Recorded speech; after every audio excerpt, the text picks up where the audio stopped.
हाँ बच्चों, सभी लोगों को मेरे तरफ से सुप्रभात। कल हम आप लोग को बताए थे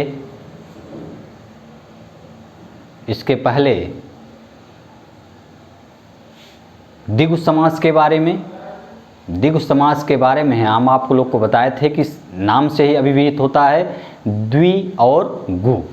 द्वि मतलब संख्यावाची है, द्वि मतलब दो, संख्या का बोध कराता है, और गु मतलब होता है संज्ञा। तो करें जिसका प्रथम पद क्या हो, संख्यावाची हो, और द्वितीय पद क्या होता है, वो संज्ञा होता है, उसे द्विगु समास कहा जाता है।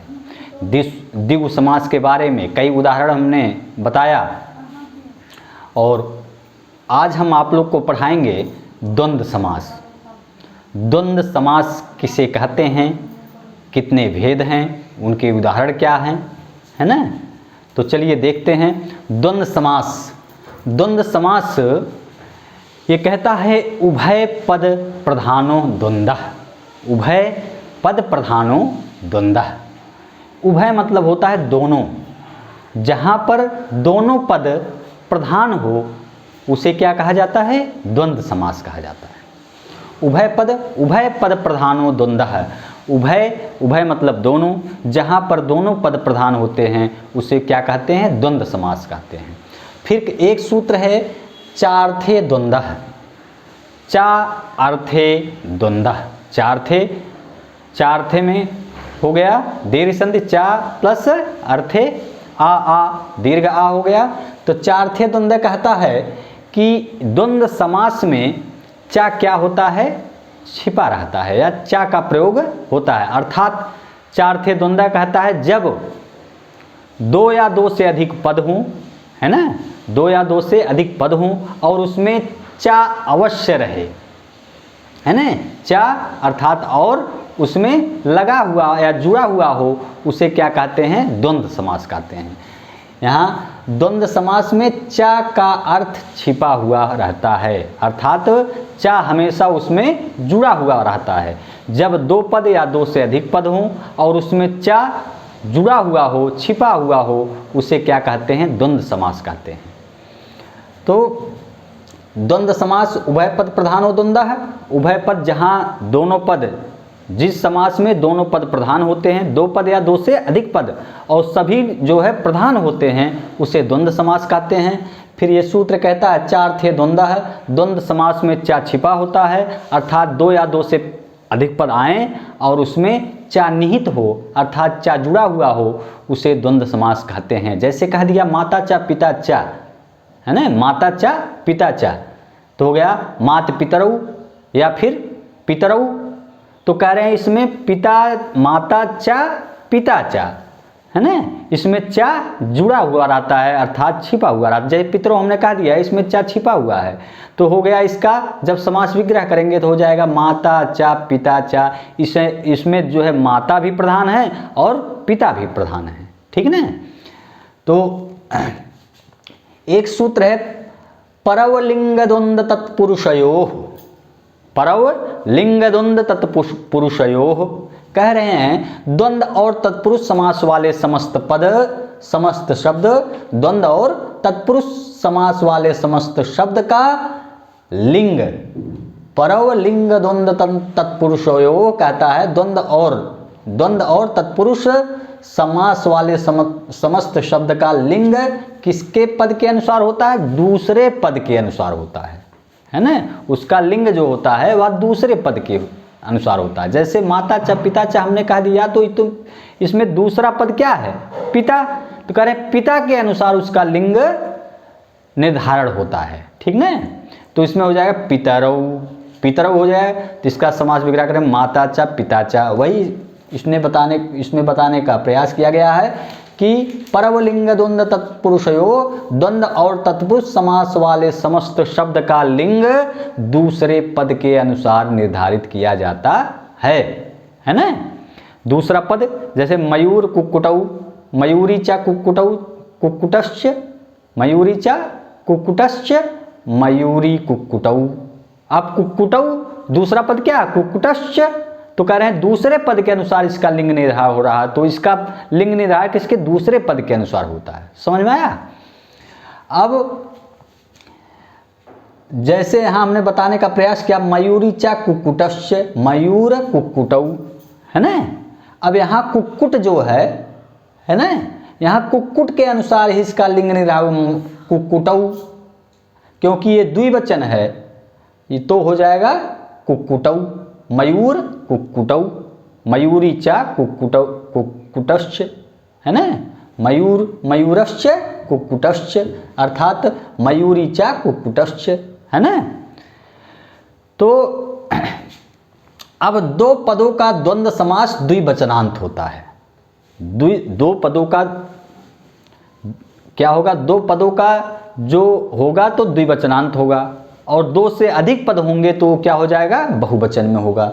दो पदों का द्वंद्व समास क्या होता है, द्विवचनांत होता है। जैसे माता चा पिता चा हो गया पितरौ, द्विवचनांत हो गया। और फिर कह दिए जैसे अहि चा नकुल चा, है ना, दो से अधिक पद होंगे तो क्या हो जाएगा, बहुवचनांत हो जाएगा, है ना। राम सीता लक्ष्मण, है ना, तो राम सीता और लक्ष्मण तो ये बहुवचनांत हो जाएगा, राम सीता लक्ष्मणाश्च, है ना, लक्ष्मणा हो जाएगा, बहुवचनांत हो जाएगा।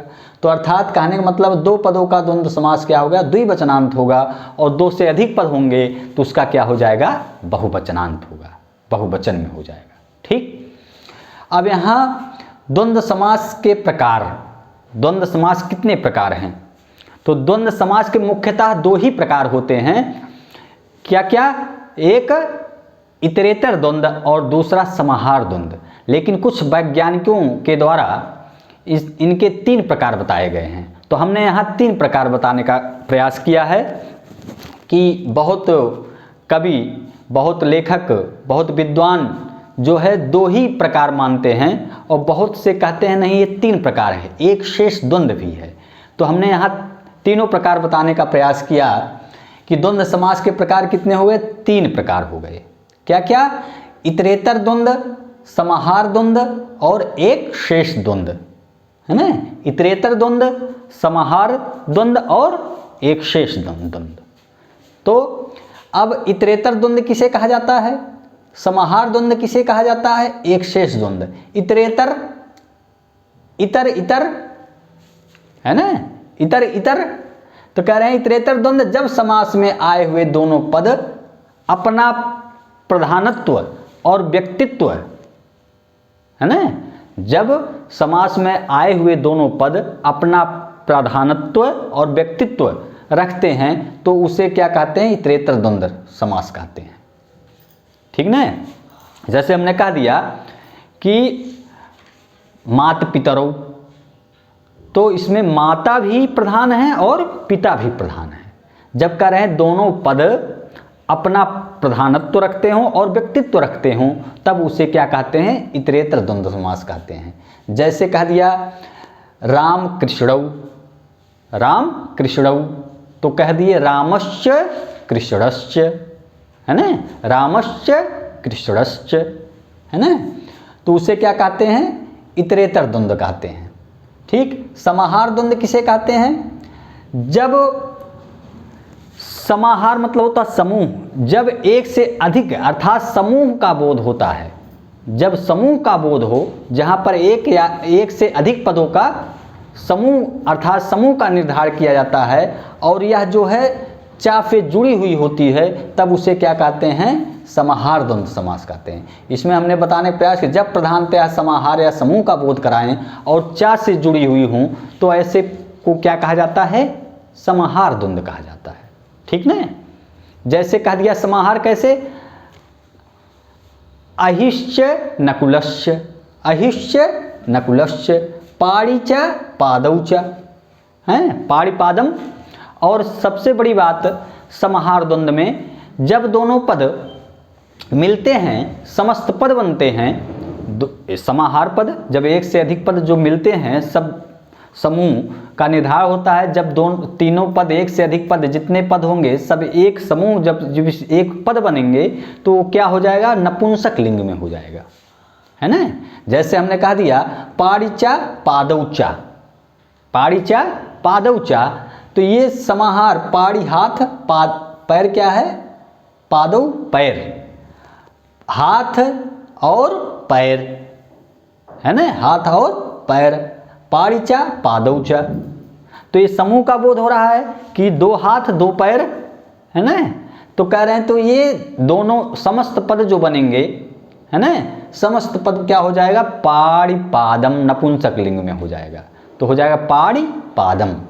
तो समाहार द्वंद्व किसे कहते हैं कि जब समूह का बोध हो है ना, जब कोई एक से अधिक पद जो है वो समूह का बोध कराए और चा से जुड़ी हुई हों और समस्त पद मिलकर नपुंसक लिंग में हो जाए तो उसे क्या कहा जाते हैं, समाहार द्वंद्व समास कहा जाता है। ठीक। फिर एक शेष द्वंद्व किसे कहा जाता है, जब दो या दो से अधिक शब्दों में से है ना, जब दो या दो से अधिक शब्दों में से द्वंद्व समास में केवल एक ही शेष रह जाए है ना। कह रहे हैं जब दो या दो से अधिक शब्द है ना में केवल एक ही शेष रह जाए तो उसको एक शेष द्वंद्व समास कहते हैं। कह रहे हैं जब दो या दो से अधिक शब्दों में से द्वंद्व समास में केवल एक ही शेष रह जाए, एक शेष इसी कहते हैं जब दो से अधिक पद हों और सब मिलकर केवल एक शेष रह जाएं तो उसे क्या कहते हैं, एक शेष द्वंद्व समास कहते हैं। जैसे हमने कह दिया कि शूद्री चा शूद्रश्च, शूद्री चा शूद्रश्च, और शूद्री और शूद्र दोनों कह रहे हैं, दोनों मिलकर दोनों का जब एक शेष रह जाए, एक ही रह जाए, तो जैसे शूद्री चा शूद्रश्च तो क्या हो जाएगा, शूद्रौ। अब शूद्रों का समास भी क्या करेंगे, शूद्री चा शूद्रश्च है ना, तो एक शेष द्वंद्व कहा जाता है। ठीक ना। तो द्वंद्व समास किसे कहते हैं, उभय पद प्रधानो द्वंद्व, जहां पर दोनों पद का प्रधानत्व रहता है, उभय पद दोनों पद का प्रधानत्व रहता है, दोनों पद प्रधान होते हैं, उसे द्वंद्व समास कहा जाता है। चार्थे द्वंद्व कहता है, द्वंद्व समास में चा जुड़ा हुआ रहता है, चार्थे, और द्वंद्व समास में चा जो है छिपा हुआ रहता है या जुड़ा हुआ रहता है। जब एक से एक या दो या दो से अधिक पद होते हैं और उसमें चा निहित होता है ना, उसे द्वंद्व समास कहा जाता है। परवलिंग द्वंद्व तत्पुरुषयो कहता है, द्वंद्व और तत्पुरुष समास वाले समस्त शब्द का लिंग दूसरे पद के अनुसार निर्धारित होता है। पहले पद के अनुसार, जैसे एक से अधिक पद हैं, दो पद हैं, राम रामश्च कृष्ण, राम और कृष्ण है, रामश्च कृष्णश्च, कह रहे हैं कि दूसरे पद के अनुसार इसका लिंग निर्धार होता है। जैसे शूद्री चा शूद्रश्च तो शूद्र हो जाएगा, शूद्र के अनुसार उसका लिंग निर्धार हो जाएगा। ठीक ना। माता चा पितरश्च, माता चा पिता चा, तो कह रहे हैं इसके पिता के अनुसार इसका लिंग, दूसरा पद क्या है, इसमें पिता है, तो कह रहे हैं पिता के अनुसार लिंग निर्धारित होगा। ठीक ना, समझ में आ रहा है। तो कह रहे हैं द्वंद्व और तत्पुरुष समास वाले समस्त शब्द का लिंग जो है किसके अनुसार निर्धारित होता है, दूसरे पद के अनुसार, मतलब पर शब्द के अनुसार, अर्थात पूर्व नहीं, अर्थात पर शब्द के अनुसार निर्धारित किया जाता है। लिंग निर्धारित किसके होता है, लास्ट पद के अनुसार। लास्ट पद जो रहेगा, सबसे लास्ट में जो रहेगा, सबसे अंतिम में जो रहेगा, उसी के अनुसार लिंग का निर्धारण किया जाता है। जैसे कह दिया माता चा पिता चा, तो दूसरा पद क्या है, इसमें पिता है, पिता के अनुसार हो जाएगा माता चा पिता चा पितरौ है ना। शूद्री चा शूद्रश्च, तो शूद्र के दूसरा पद क्या है, शूद्र है, तो शूद्र के अनुसार। मयूरी चा कुक्कुटश्च, कुक्कुट के अनुसार कुक्कुटौ हो जाएगा है ना। रामश्च कृष्णश्च, तो कृष्ण के अनुसार हो जाएगा इसका लिंग निर्धारण, तो राम कृष्णौ हो जाएगा। ठीक ना। और फिर उसके बाद हमने बताया दो पद का द्वंद्व समास द्विवचनांत होता है। दो पदों का द्वंद्व समास क्या होगा, द्विवचनांत होगा, और दो से अधिक पद होंगे तो उसका द्वंद्व समास क्या होगा, बहुवचनांत होगा। ठीक ना। फिर हमने बताया द्वंद्व समास के कितने भेद हैं, द्वंद्व समास के मुख्यतः तीन भेद हैं। वैसे तो दो ही भेद मानते हैं बहुत लोग, लेकिन अधिकतर जो है तीन भेद मानते हैं। क्या क्या, समाहार द्वंद्व, इतरेतर द्वंद्व और एक शेष द्वंद्व। इतरेतर द्वंद्व किसे कहते हैं? इतरेतर द्वंद्व समास कहते हैं जब समास में आए दोनों पद अपना प्रधानत्व रखते हों, व्यक्तित्व रखते हों, तो उसे इतरेतर द्वंद्व समास कहते हैं। फिर समाहार द्वंद्व किसे कहते हैं? जब समूह का बोध प्रकट हो, या एक से दो या दो से अधिक पद हों और उस समूह का बोध कराएं, है ना, समाहार का बोध कराएं, उसे समाहार द्वंद्व कहते हैं। समाहार द्वंद्व में क्या होता है, ये जब समस्त पद बनेंगे तो नपुंसक लिंग में हो जाता है।